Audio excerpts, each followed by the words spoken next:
मंडळी, कुणाला जर गंभीर दुखापत झाली तर आपण काय करू? त्या व्यक्तीला रुग्णालयात नेऊ, तिथं त्याच्यावर उपचार होतील.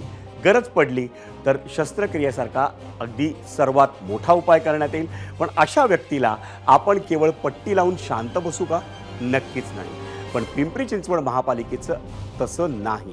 या शहराची अवस्था प्रदूषणामुळे गंभीर आहे, पण कठोर उपाययोजना करण्याऐवजी काही यंत्र रस्त्यावर उतरून महापालिका शांत बसली.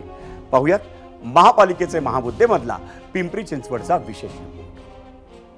पिंपरी चिंचवडमध्ये गुलेन बॅरू सिंड्रोम आजाराची चिंता निर्माण झाली आहे खरी, मात्र त्याहून अधिकची चिंता सर्दी, खोकला, ताप अशा व्हायरल आजारांमुळे निर्माण झालेली आहे. कारण GBS पेक्षा या रुग्णांची संख्या सध्या लक्षणीय आढळते आणि याला कारण ठरतंय ते वाढलेलं प्रदूषण. प्रदूषणाच्या अनुषंगाने महानगरपालिकेनं कोट्यवधी रुपयांचा चुराडा केलाय खरा, मात्र त्याचा उपयोग किती होतो? आणि हाच मुद्दा या महानगरपालिकेच्या निवडणुकांमध्ये महामुद्दा ठरणार आहे.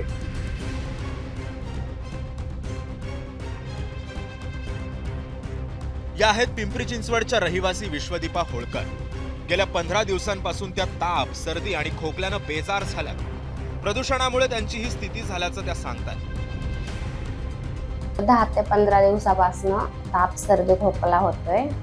तर येता जाताना नाही का गाडीचे पोल्युशनमुळे जास्त त्रास होतोय, असं सर्दी आणि खोकला जास्त होतोय. त्याच्यामुळं घरच्यांना पण ताप, सर्दी वगैरे होतोय.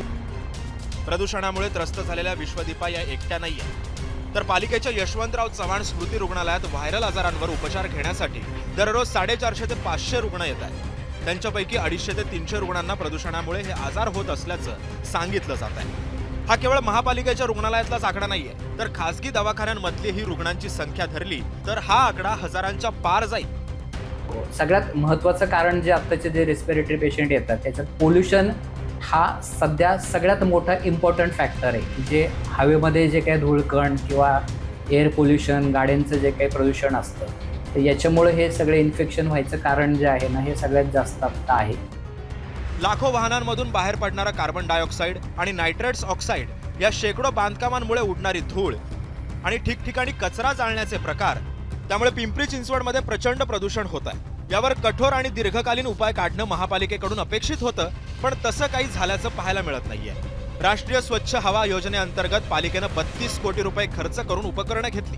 यामध्ये 5 कोटी 22 लाखांचं 8 मुव्हेबल फॉग कॅनन घेण्यात आलं. तसंच 4 कोटी 11 लाखांचे 8 रोड वॉशर, 2 कोटी 16 लाखांच्या 9 एअर प्युरिफिकेशन सिस्टीमचाही समावेश आहे. 1 कोटी 97 लाखांचं 7 स्टेशनरी फॉग कॅनन, 1 कोटी 19 लाखांचं 21 ड्राय मिस्ट फाउंटन, या सर्व उपकरणांचा समावेश आहे.